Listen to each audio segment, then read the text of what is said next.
Agora, nesse outro vídeo, nós vamos falar sobre as terminologias que existem no NAT. Primeiro vamos ver os tipos de NAT.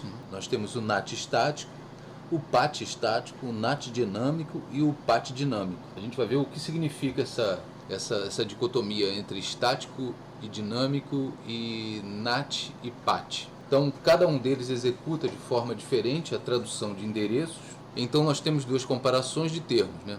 Como falei, o NAT versus o PAT e o estático versus o dinâmico. Bom, NAT versus PAT, e como você está vendo aqui, né? Aqui eu dei um exemplo aqui de como o pacote é criado, né? Um pacote contém cabeçalhos L3, ou seja, da Layer 3, que é a camada 3, e cabeçalho L4, que é a camada 4, e o payload, que é a carga, ou seja, os dados que você quer carregar através da rede. Então você está vendo aí que o L3 é a camada de rede, tem um modelo TCP e um modelo OSI aí para você saber do que a gente está falando. Na camada de internet ou de rede nós temos o IP, e na camada de transporte nós temos o TCP/UDP.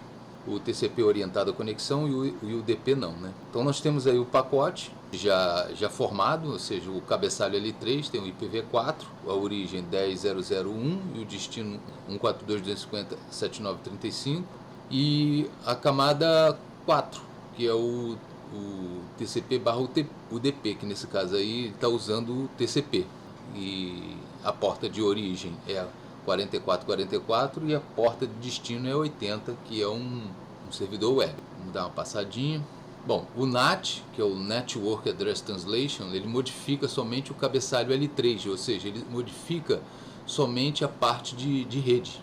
Ele não modifica a parte de fluxo de dados, que é o TCP/UDP, o streaming de dados. Então você está vendo aí que ele fez o pacote antes de sair do roteador, né?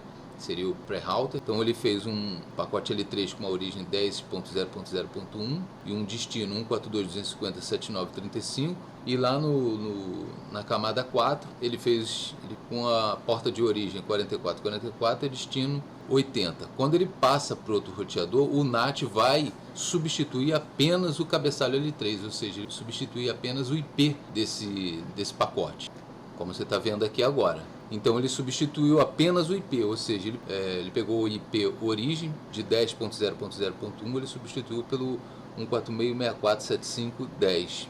No caso é o IP público, porque você sabe que o NAT ele faz a tradução. Como as máquinas na internet só se comunicam se tiver IP público, o NAT ele vai pegar esse IP público, né, como a gente já viu, né, e vai emprestar esse IP público para a máquina que está do lado de dentro, ou seja, na sua rede interna, para poder fazer essa comunicação. Ele pega o IP origem e substitui pelo seu IP público. Na camada 4, ele não substituiu nada, porque o NAT ele só substitui camada 3, que ele estou mostrando aqui, né, que ele substituiu.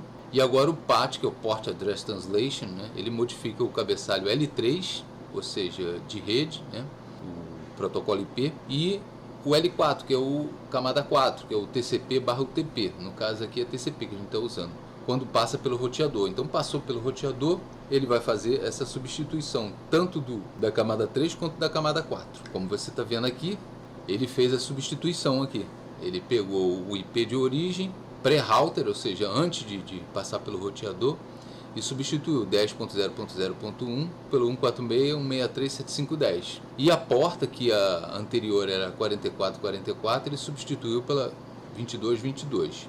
Vamos ver agora o estático versus dinâmico. No estático, o administrador mapeia a pré-tradução e a pós-tradução, ou seja, o administrador que vai configurar para determinado IP da sua rede privada sair com um determinado IP público. O administrador é que manda. A máquina só faz essa tradução, né? Então, nesse caso aí, a gente está vendo que o IP 10.0.0.10, né, quando ele passar para o outro lado do roteador, ele vai ser substituído pelo IP público 146.63.7510.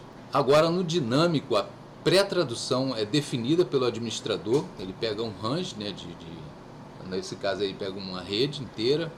Enquanto a pós-tradução, quando ele passa para a internet depois do roteador, quem seleciona é o dispositivo, é uma tradução dinâmica. Então, por exemplo, aí traduza qualquer coisa da rede 10.0.0.0/24, ou seja, essa rede interna, qualquer um desses equipamentos, para 146.163.7510 ou 11 ou 12. Aí a máquina vai escolher qual IP que ela vai usar para poder fazer essa tradução. No caso aí, vamos supor que se fosse o 10.0.0.10, querendo sair, né, querendo ir para a internet, a máquina ia escolher entre esses 3 IPs públicos um para ele poder se comunicar. Então pode ser o 7510, o 11 ou o 12. Bom, é isso aí.